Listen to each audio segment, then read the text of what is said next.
Hindi ako nag-iisa. Alice, nasaktan ka ba?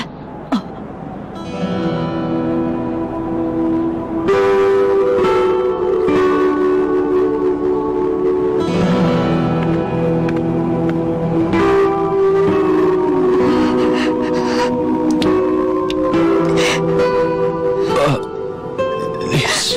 Alam ko na hindi ito patas, Jiro. Alice. Dapat malaya ang lahat para gumawa ng sarili nilang pasya. Una ipapaliwanag mo muna at pag naintindihan na nilang mabuti, saka na lang sila magdidesisyon kung payag nga sila. Pero sa palagay ko hindi ganun ang mangyayari ngayon, Jiro. Dahil huli ng lahat. Wala na tayong oras. At alam mo, ang totoo, hindi ko na kayang kontrolin yung aking sarili, Jiro.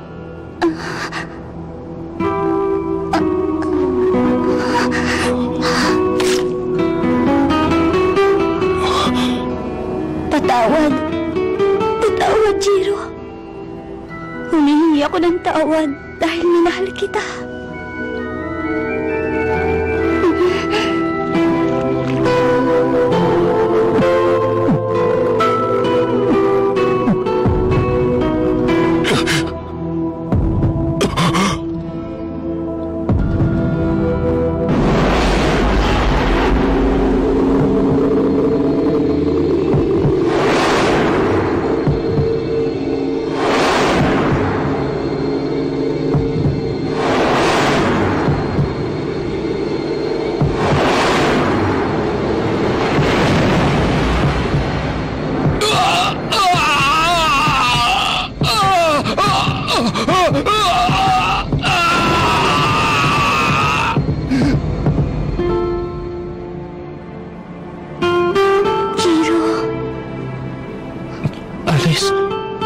Alice.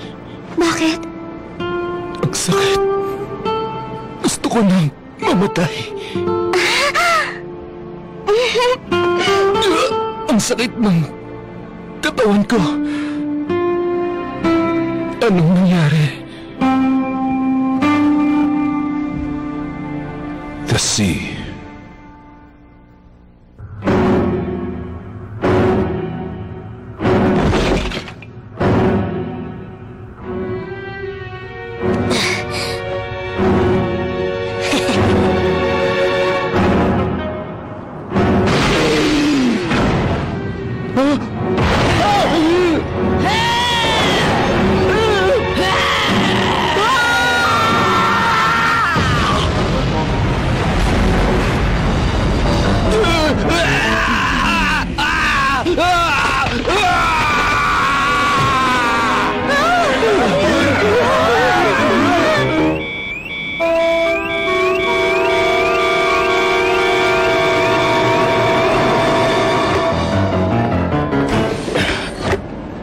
Ano na ang sitwasyon? Alam na po namin ang bilang ng mga nahawaan. 30 lahat. Aling area pinaka-naapektuhan? At Sukumiya Hospital.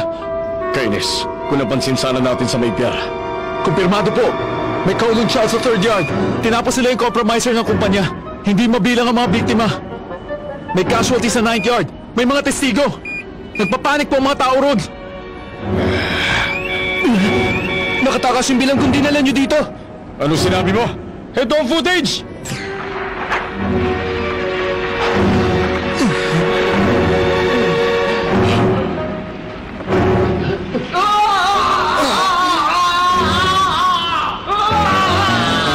Ang batang yun.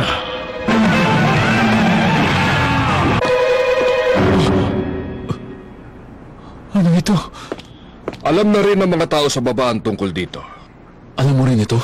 Mr. Say, alam ko na ito talaga ang gusto mangyari ng mga kalaban natin.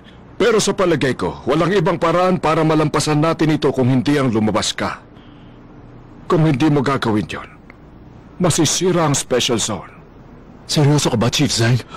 Ang ibig bang sabihin nito, kailangan nating tanggalin pansamantala ang seal na nakalagay sa 11th yard?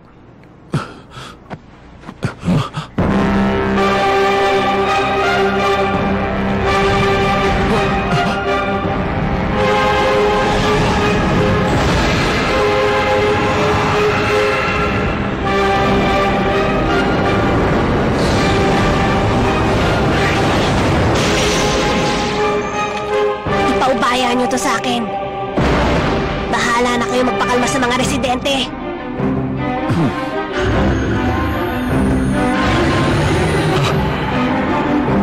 Ito ay... Kane, Master Yu! ako nang bahalang luminis sa special zone. Gusto kong sundan at pigilan mo naman si Nakasa at Walkerman. Walkerman po ba kanyo? Kung gano'n na nagpalaya kay Yafuri ay si... Tama siya nga. Maghahasik lang siya ng kasamaan. Tapusin mo na siya. Gagawin ko po makakaya ko. Pakinig kayo! Ang Haring Dragon na silangan mismo ang aayos sa gulo rito sa Special Zone. Gawin nyo makakaya nyo para makapangalap ng impormasyon. Makikipaglaban din ako.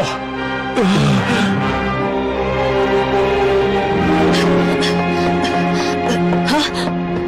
Ano yun?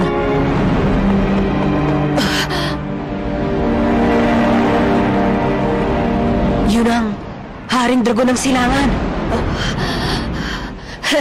Isa rin lamang siyang Black Blood na katulad ko. Ganyan nga, Yafuri!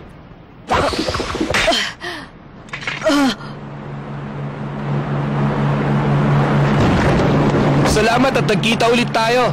Kuya Zaza!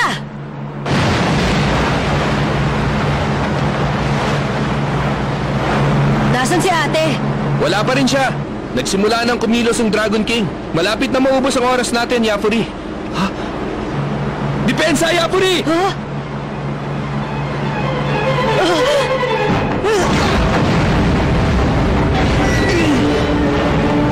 Si Kane! Oo, alam ko! Ano ba, Yafuri? Protektahan mo tong bangka! Gusto mo bang mahuli? Tumahimik ka, kuya! Alam kong ginagawa ko! Ah! Ito na ang tamang oras! Yafuri! Kainis!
Magsibalik kayo sa kadiliman.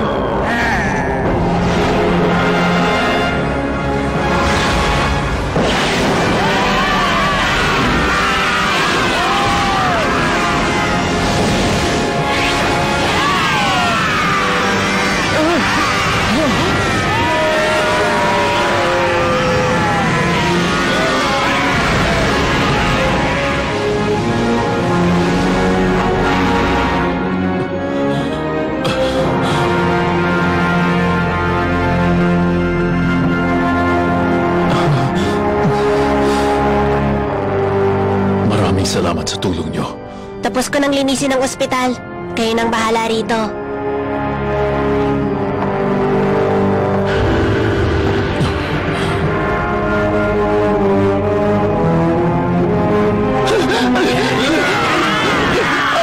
Tumigil ka! Huwag mo gawin yan! Huwag ka nang matakot.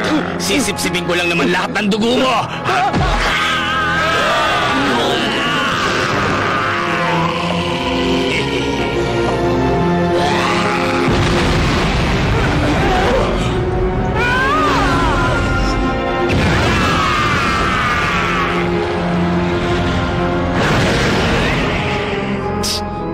Kainis.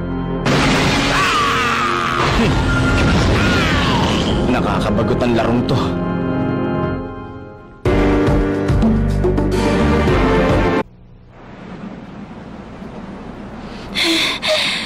Ayos ka lang ba, Mimiko?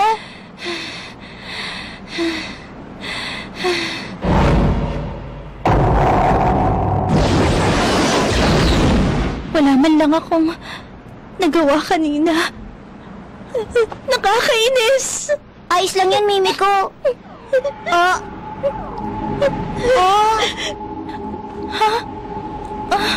Si Say! Ha? Ang galing! Nakikipaglaban din si Kane! At pati na rin si Zelman! Naramdaman mo? Di ko nga rin alam eh. Ngayon lang to nangyari sa akin. Napakaganda talaga ng lugar na to. Nararamdaman kong napakasaya mo dahil nandito ka. Ha? Dahil ginagawa nila lahat ang kaya nila para protektahan ang lugar na siyang tahanan nila. Ang nagbibigay ganda sa lugar na to ay ang pagmamahal dito ng mga residente. Yun ang dahilan kaya gusto mo na manatili ka rito, di ba?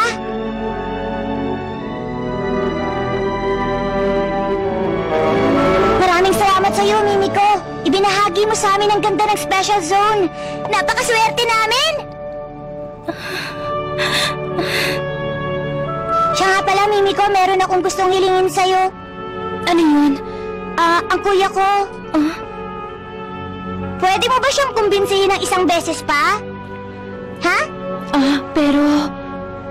nagpasya na si Jiro. Tama ka, Mimiko. Matigas talaga ang ulo ng kuya ko. Pero sa palagay ko, ikaw lang makakakumbinsi kay kuya para pumayag siyang tumira kami rito. Kaya hinanap talaga kita. Ako lang? Gusto ko talagang tumira rito sa special zone. Yun ang dahilan kaya kami nagpunta rito, Mimiko. Yun ang dahilan kaya kayo nagpunta rito? Alam mo yun, Kotaro? Basta naisip ko lang yun. Alam mo, di ba? Kotaro, kailangan kong malaman. Sabihin mo kung bakit kayo nandito. Kotaro, pakiusap. Huwag mo sasabihin sa kuya ko, Oo. Nagpunta kami rito para magkaroon ako ng mga kaibigan. Magkaroon ng kaibigan? Buong buhay ko nasa loob lang ako ng banal na lupain. At wala akong ibang kaibigan sa lugar na yun kundi ang aso kong si Taiko. Mas matanda kasi sa akin yung prinsesa at saka si Kuro. Talaga? Ganun ba? Sabi ni kuya, hindi na raw kami pwede ron. Kaya inilabas niya ako sa lugar na yun. Sabi niya, dapat ko raw makita ang mundo. At dapat daw ako makipagkaibigan sa mga tao at vampira. Sa palagay ko, ikaw ang una kong kaibigan. Magkaibigan tayo, hindi ba, Mimiko? Oo, magkaibigan tayo. Gagawin ko ang lahat ng kaya ko, Kotaro. Kakausapin ko si Jiro. Kukumbinsihin ko ulit siya.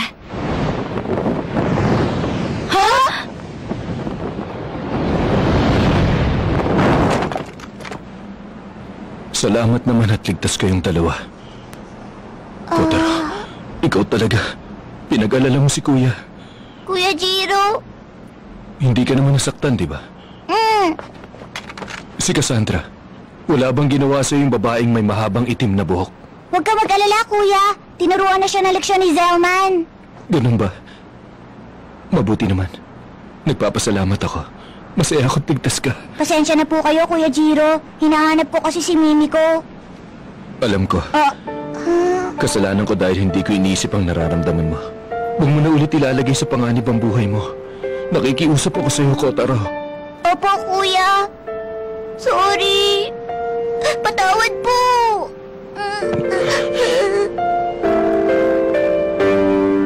Nagkita ulit tayo, Jiro. Oo, Mimiko. Sa palagay ko, naiintindihan mo na ang lahat ngayon. Kapag hindi ka pa lumayo, lalong masisira ang buhay mo. Mas masama pa ang mangyayari. Hindi mo kilala si Kasa. Isa siyang masama at makapangyarihang old blood. Bakit, Mimiko? Tama ka, misteryosa nga siya. Alam ko mapanganib siyang vampira pero gusto ko ulit siya makausap kung hindi ganito ang sitwasyon natin. Sira ka ba?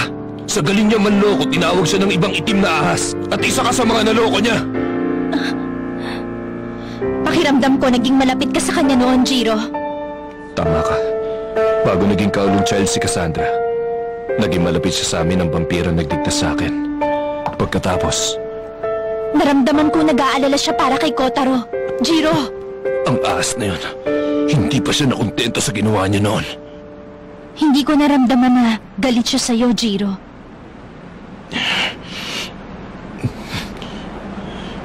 Hanggang ngayon hindi ko pa rin alam kung ano ang tunay na intensyon ni Casa. Napakahirap talaga niyang intindihin. Tinraidor niya ang master ko noong nasa Hong Kong pa kami. Pero iniligtas niya si Kotaro. Iniligtas niya si Kotaro?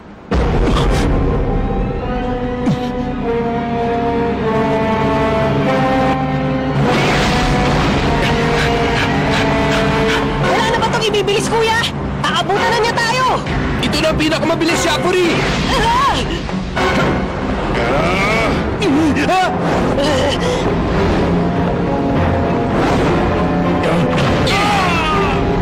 Ate Casa! Buti dumating na siya.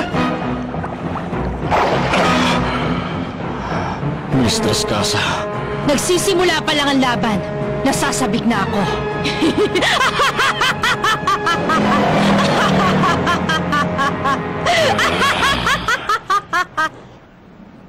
Jiro, palagay ko, mali ka. Hindi tamang basta ka nalang tumakas. Sa nakita ko kay Casa, kahit saan ka magpunta, susundan ka pa rin niya. Yun ang pagkatao niya. Jiro, pumayag ka nang tumira sa special zone. Hindi na magbabago ang desisyon ko. Makinig ka! Mali ang desisyon mo! Ano ba nalalaman mo tungkol sa amin? Hindi simple ang mundong ginagalawan namin. Wala kang alam tungkol sa amin, Mimiko! Sabihin mo sa akin, ano bang ginawa mo buong araw? Bakit? Ikaw ba nagligtas sa kapatid mong si Kotaro nung nasa panganib siya? Si Zelman, hindi ba? Tama na, Mimiko! Hindi yan ang iniling kong sabihin mo sa kuya ko. Huwag mo siyang galitin! Kahit na anong gawin mo, hindi na magbabagong pasya ko. Pinoprotektahan mo ba siya? Inako mo ang lahat ng responsibilidad pero sa bandang huli lalong napapahamak ang taong pinoprotektahan mo! Napakamakasarili mo talaga, Jiro! Isa kang walang galang na tao! Isa ka lang bata na wala pang 20 taon ang itinagal sa mundo! Ang lakas naman ng loob mo sumagot sa isang old blood!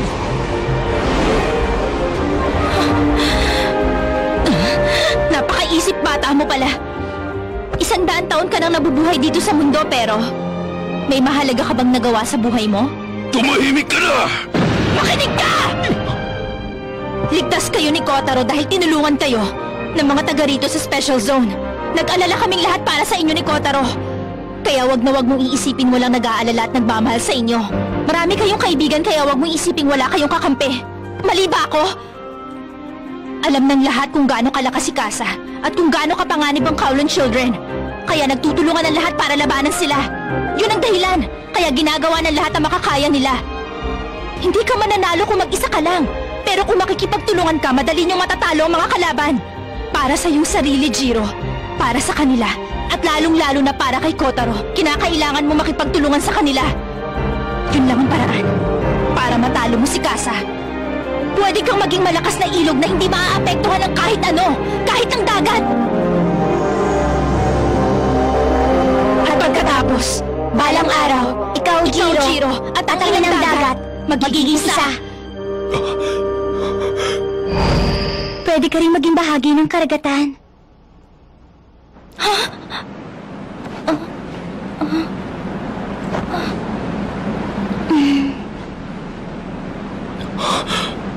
Ikaw nga bang nagsalitang yun? Ha, Mimiko?